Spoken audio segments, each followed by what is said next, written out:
better when they described the fog bank as only a few miles across. They also reported he'd drifted a few miles from his course. He'd need to correct it. He tried to remember what he should do in fog. Rely on his instruments? Climb or descend? Climb seemed the most logical, but he hadn't assigned altitude. And climbing might put him in the path of a commercial jet on its approach to Baltimore-Washington International Airport. He decided to drop down to 500 feet, skim the water at that relatively safe altitude, and see if he couldn't spot some lights from shore or ships out in the channel. Moments later, he broke out of the fog bank. There wasn't much to see. To the east and west, he saw the flashes of bright lights and the spreading star shells from a half-dozen firework displays. The headset and engine noise kept him from hearing them, but he could imagine the thumps from the explosions. Happy 4th of July. In front of him, and a little to the southwest, he could just make out the dim outlines of a ship.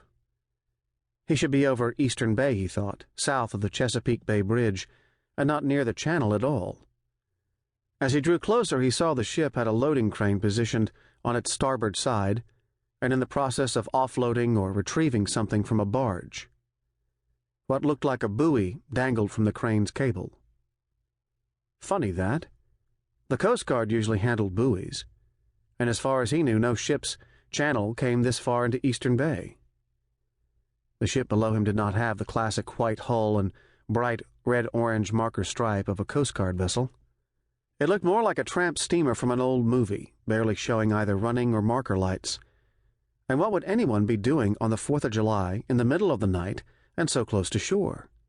Not positioning a buoy, certainly. He put his right wing over and started a lazy turn around the ship. The fog bank still lingered over most of the bay behind him. Nearby, a fireworks display had started. Pop, hiss, flash, boom. Pop, hiss, flash, boom. The last very close. Where would that have come from? When he had completed a little more than half of his turn, he recognized the object suspended in the air beside the ship's hull. He scrabbled for his cell phone, aimed the phone's camera lens toward the ship, and pressed the capture button repeatedly. He opened the phone and speed-dialed. 1 ring. 2. Come on, come on.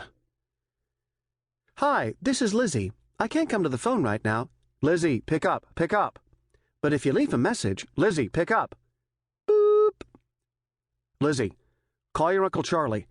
Tell him that there was something really bad going on. From the corner of his eye, Nick saw the orange trail of yet another rocket arc up and toward him. A very big rocket. Too big for the 4th of July. The plane lurched. He dropped the phone. It slid under the pedals at his feet. What was that? What was what? I heard an explosion. A brief flash of light flickered through the porthole, just enough to light the tiny V berth. A thump followed a second or two later. He rolled toward the girl, and the 32-foot Jeannot sailboat rocked to port. Like that one? He said. Yes, only louder, and then there was all this splashing outside. Splashing? More flashes and thumps followed the first one. It's 4th of July, Dee Dee. There'll be explosions all night somewhere. The splashes are probably caused by a school of fish breaking the surface. Hell of a big school, then. It sounded more like people doing cannonballs off a high board. Louder, even. If a school of big fish, rockfish, say, were after a bunch of smaller ones and they all broke at the same time, you think? I don't know. Maybe. I'm going on deck to see the fireworks. That's why we sailed over here in the first place, isn't it? If it hadn't been for the fog, and if we could see the flashes, it must have lifted or something. Stay here and I'll show you some fireworks. She laughed and stood up on the berth. The forward hatch was open, so her head and shoulders cleared the deck line. Wow, you should see this, Ralphie. She climbed on deck, and he felt the boat rock as she made her way to the cockpit. He grabbed a torch, wrapped a towel around his waist, and climbed up after her. The fog had lifted. The flotilla he'd planned to join in the bay had disappeared hours ago when the fog bank rolled in. Watching fireworks from boats rafted up in Eastern Bay had become a